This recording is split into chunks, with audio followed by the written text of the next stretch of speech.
we will be discussing a few scenarios to showcase the collaboration capabilities in the teams as well. A very important aspect of any application is the security and administration. So we will just go through the basics of security that's available in Teams as well. Finally, a recap of the session highlights will be provided. What is Microsoft Teams? So in our current work scenario, our co-workers, our work teams are distributed all over the world in different time zones. Many times we work from home, we work from other locations rather than in a traditional office setting. So Microsoft Teams can be simply defined as a purely chat-based workplace within the Office 365 for teamwork. It glues together all your conversations, your content, and the apps all in one place for easy communication and collaboration. It also serves as a digital hub where it allows the individuals to self-organize their own teams and channels, and it allows users to set up the teams and channels with their own permissions. So the core capabilities of Teams are three. Like I mentioned here, it is chat, hub, and the customizations using connectors and bots. So when we talk about chats, it's pretty much, we all know it's about messaging. And chat conversations are persistent in the Teams platform, where real-time conversations are threaded and it flows from the top to the bottom. Now, conversations can be visible to the entire team, or it can be conducted privately, just like any other conversation that we have when we kind of ping somebody on Skype. Skype for Business is deeply integrated into this application, obviously because Teams is a part of Office 365. So all the contacts are visible and they maintain their status as well respectively. The next comes the hub, which is, it allows the team members to work collaboratively without having to toggle between applications.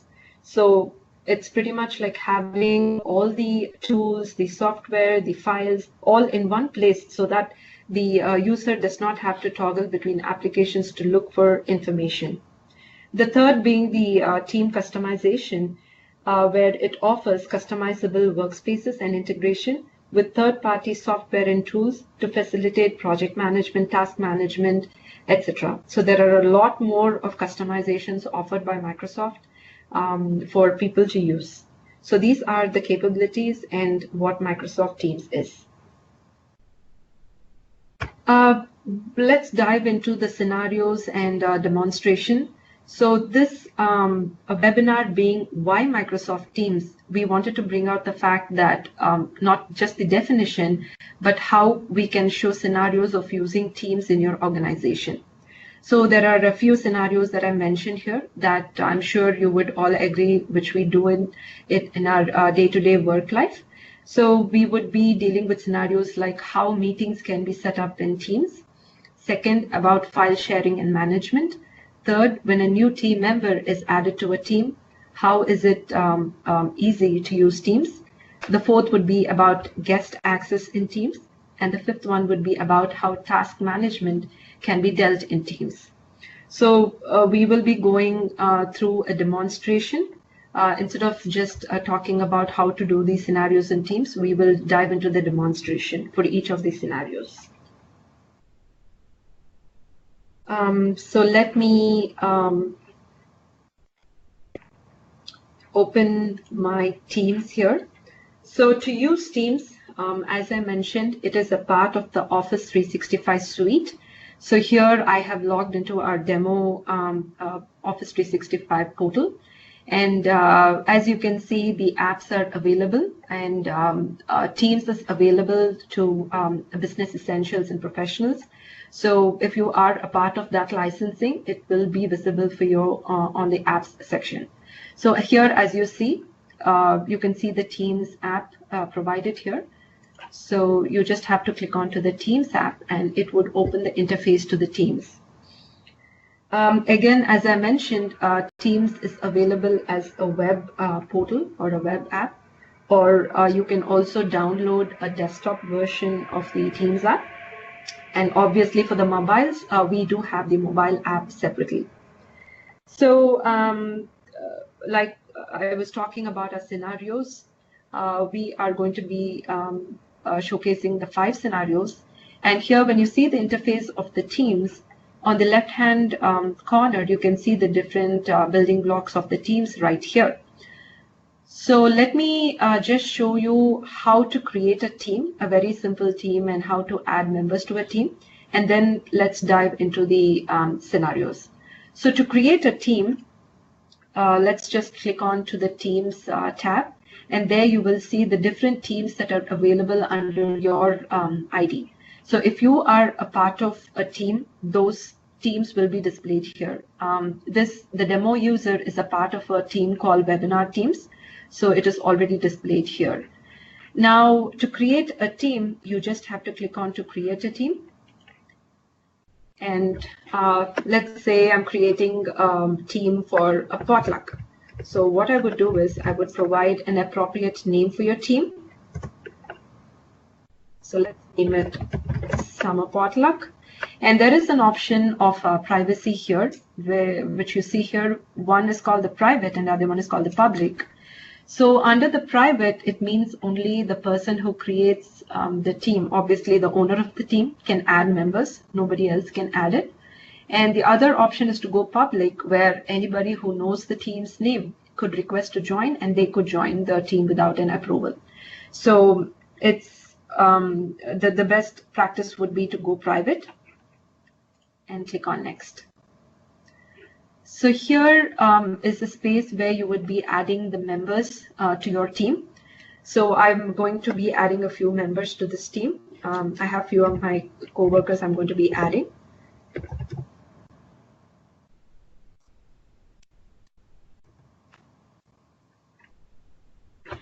So I'm adding 2 of these members to this team. And you could also skip the step and come back later and add team members to the step as well. So I am done with adding team members. Now, as you can see here, instead of just adding individuals, you could also add groups, where it could be Office 365 group that you have, or it could be a distribution list. So instead of adding individual members, you can go ahead and add in groups here, or an email distribution list here. So for now, I'm just going to be providing these 2 individual names. So once I create a team, you can see that the Summer Potluck team has been created. And right below the team name, you can see something called General. Now this General is called a channel. Now channels are nothing but it's pretty much a strong integration platform that's available in Teams, where you will be, you could kind of create separate channels for different types of teams or roles or conversations. So here, and General is a channel that is available, it's in a mandatory available channel. So you could go here, and when you click on to the options to the teams, you can see that you can always manage the team. And if you are an administrator or the owner of the team, and you can add channels as many, you could add members, you can edit a team, you can get the link to this team and share the particular link, or you could delete the team. So there are a number of various options available here. And just to show you a small a demo of how we can go ahead with a conversation, since I know 2 members have been added to this team, if I want to direct a message to a team member, I have to mention, and that would be with the mention of @ and the person's name.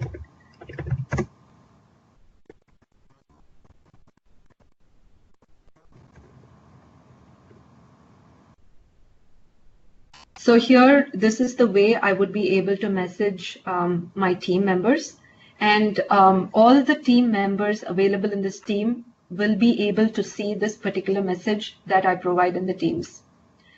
So this is just a short description of how we can add teams and add members to the teams.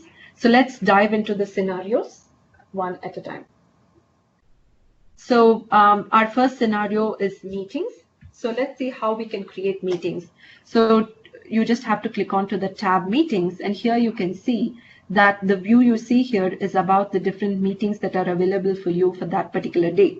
Now the view can be changed here. So I'm changing the view to a tab based, and here you can see I have some sample meetings here that I have created.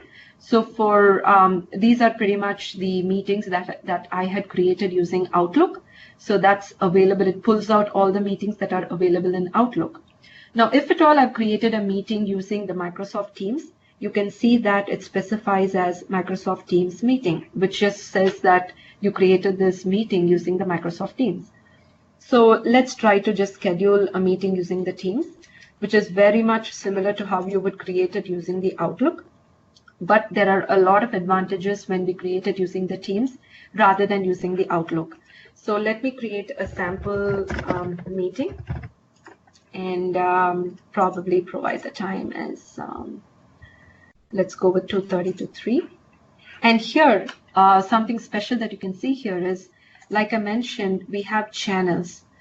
So if at all I want to include a team, under a team, a specific group of people under a channel, I will be able to select only that particular channel's team members.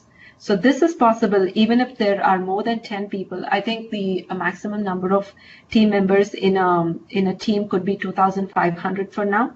So instead of selecting each and every one, once you've added all the team members to the team, you just have to select the channel that you want to share the meeting with, and then you provide them, and then you schedule the meeting. If at all you want to invite someone who is out of this meeting, out of this team, then you could explicitly provide their email address here. So for now, let's just go with the channel, and then you just have to straightforward schedule a meeting. So very quickly, a meeting will be scheduled. And as you see here, once I schedule the meeting, it provides kind of a message on the chat window saying that, which provides information to the other team members saying that, hey, we have created a meeting at so-and-so time. So this sort of flexibility is very, very, it makes it really useful for all the team members, and it provides notifications to the team members as well.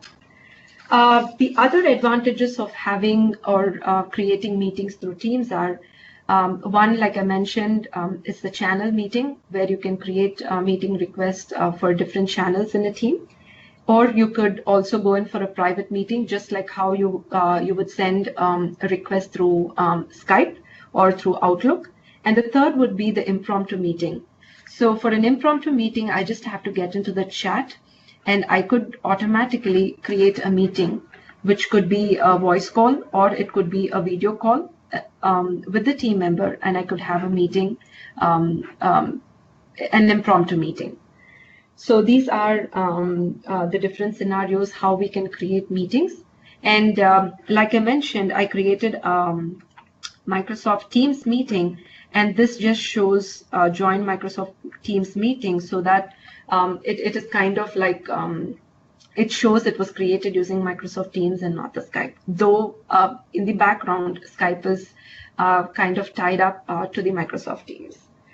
The next demonstration, or the next scenario I wanted to talk about, was about file sharing and management. Now, without Teams, let's get back to Teams. And here there is a tab called Files. So this space is intended for the team members to share whatever files with the teams. And any kind of a file can be uploaded here.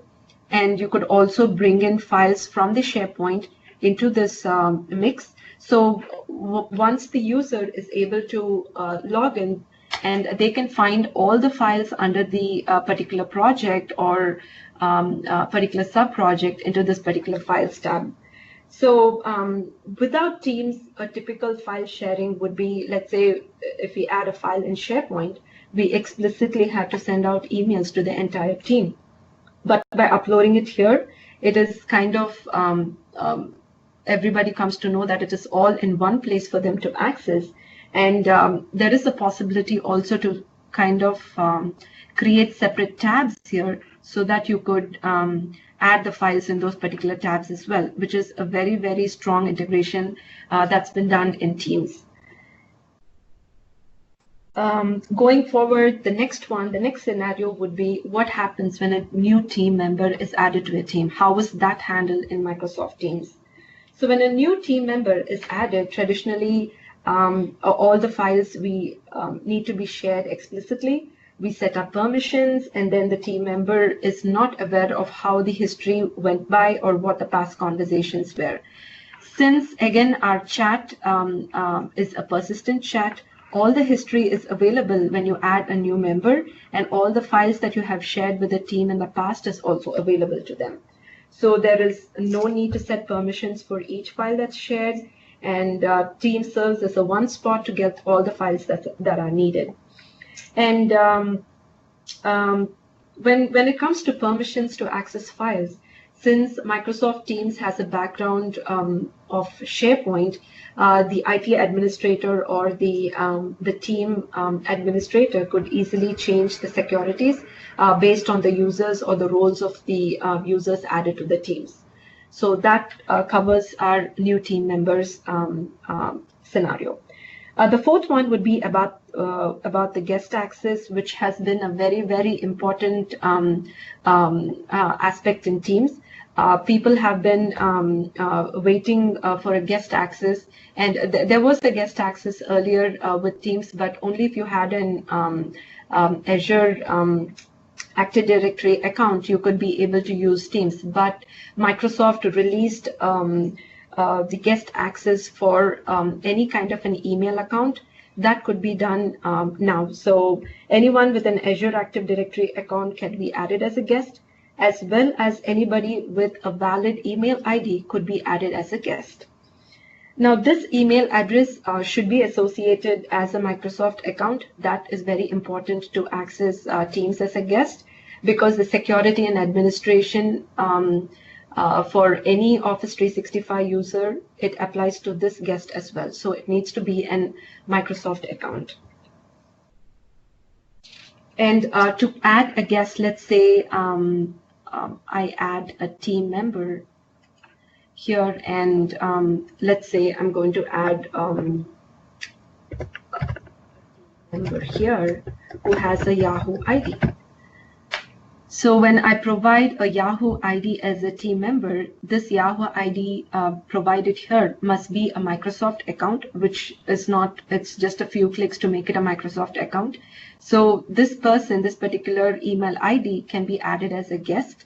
And if you see here, the role that's mentioned here is a guest. So it is neither a member nor an owner. So there is a third role called a guest, where there is a limited availability and accessibility to the files, and the information is provided in the roles here. So the IT administrator has all the capability to turn and off and on the different settings for a guest. So that can be done using the admin portal in the Office 365. The next, we will be dealing with the task management, and it is possible to perform task and project management within Teams with the help of apps. And to show you how to add apps, you just have to add them as a tab. And here you see there are a list of apps available for you to use. And depending on your usage and your what sort of app that is required, you could add them to your team, and you could use them. To see a list of the different apps that are available, I would recommend going to the Office, the App Source under Microsoft. And when you click onto the Teams, this shows all the different apps that are available that you could use as connectors and bots in Microsoft Teams. So those are the scenarios that I wanted to share. And getting back to the presentation. So the next would be what else you can do with Teams. there are something called connectors and bots that are available, which are, though they are third-party softwares and apps that are available, but this particular feature, the connectors and bots, have been a very strong point with Teams. So connectors are pretty much a straightforward integration. They are different apps that are available to pipe data in, and they provide, probably you could connect to a news app and kind of share the news that's available on the app, or you could share a content on a different app and kind of bring that information into your Teams as well. So those are the connectors. And bots is something like, it is a new feature, and they have been adding a lot of functionality to this bots. So the way I would explain bots will be like, it allows you to interact with and obtain information from a software or a website in a text or a search form. For example, just like how we can browse through Google about, let's say, I want to look for flights between Chicago and New York. So I pretty much get into Google and I would type in saying that, hey, look for flights between Chicago and New York. So the same happens here with bots. So you just have to add them to your Teams, and then you would have to mention them and then kind of search the information inside the bots to get insights for whatever bots you've been using. Recently, Microsoft has introduced a bot called Who, WHO, where this bot is actually helpful to search people in your organization. Let's say you have thousands of people working in your organization, you want to search a particular person. So this bot called Who will help you to search people in your organization. So Microsoft has been integrating many number of bots and connectors. So it depends on the organization and the usage of the team member, what they want to bring in and make efficient use of it.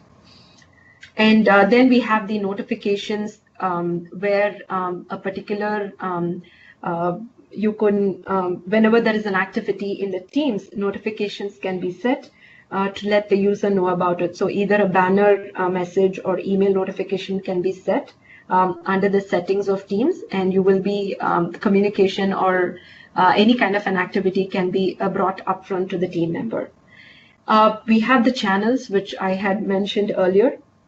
So channels are pretty much, they are dedicated sections within a team to keep the conversations organized by specific topics or projects or any kind of a role. So these team channels are places where everyone on the team can have an open conversation. And like I mentioned, private chats can also be are available, but for now they are visible to everyone on the team. So Microsoft is working on updates to bring something called private channels, where certain roles of a team can be added to that private channel. Next comes the security and administration, which is a very important aspect. So like I mentioned, Teams is very strongly tied up with Office 365. So all the security that's available for the different apps of Office 365 applies to the Microsoft Teams too. Even if you are a guest of Teams, the same kind of security is available. And like I mentioned, the different securities would be single sign-on and multi-factor authentication is provided. And the data is encrypted at rest and in the transit as well. And even though external users have access to the system, since the account is going to be a Microsoft account, the same security applies to the guest as well.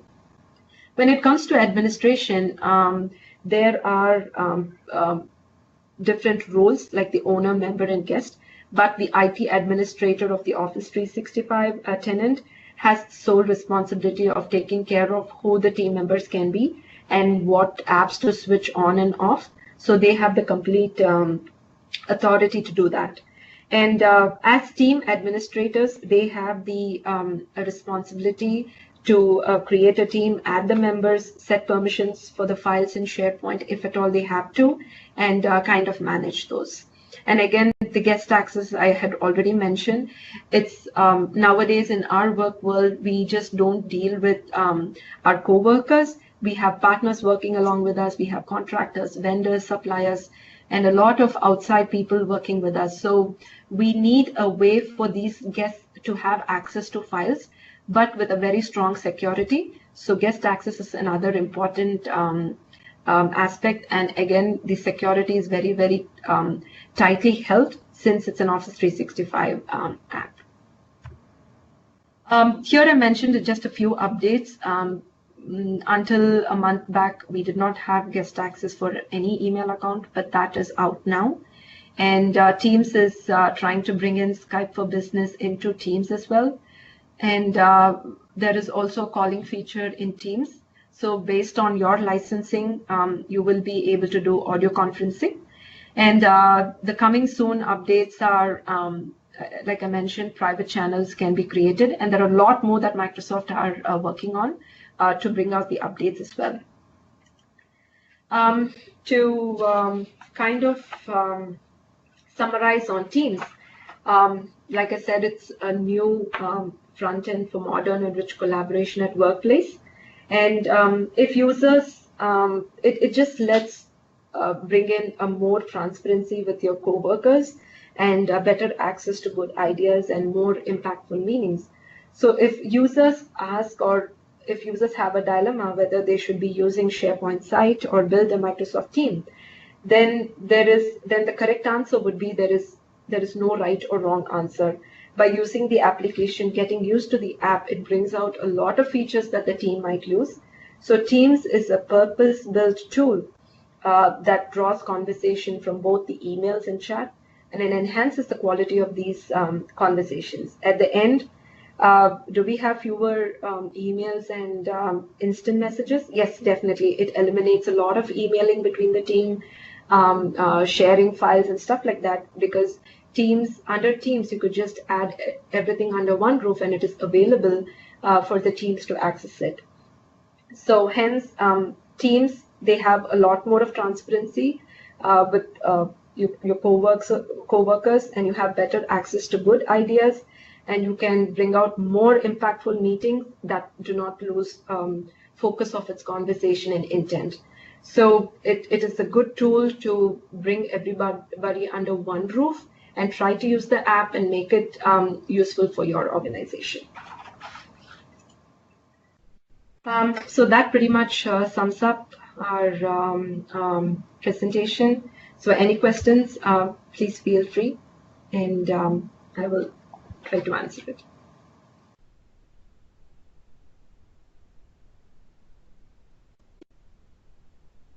Any questions, you can type them in your chat window or you could speak. I request all the attendees to share your email address in the chat window. We'll send you the recording and the deck. Also, please share the city and state you are in currently. The information will help us determine the best possible timing for our webinars going forward. Thank you for joining me today. I will pass it over to Jay again to talk about the Azure assessment. Azure Assessment is a Microsoft and Cloud9 joint investment. This is a consulting service available for your organization, and depending on your organization, it may be free or you may use the consulting hours to get a roadmap to one of these services mentioned, like Azure Migration, SQL Upgrade, BI and Analytics, etc. If you are interested, please email us at cnandsales@cloud9infosystems.com, or you can call us at 855-225-6839. Thank you for joining us today. We look forward to seeing you in our next webinar. Thank you. Thank you, everyone. Thanks for joining us.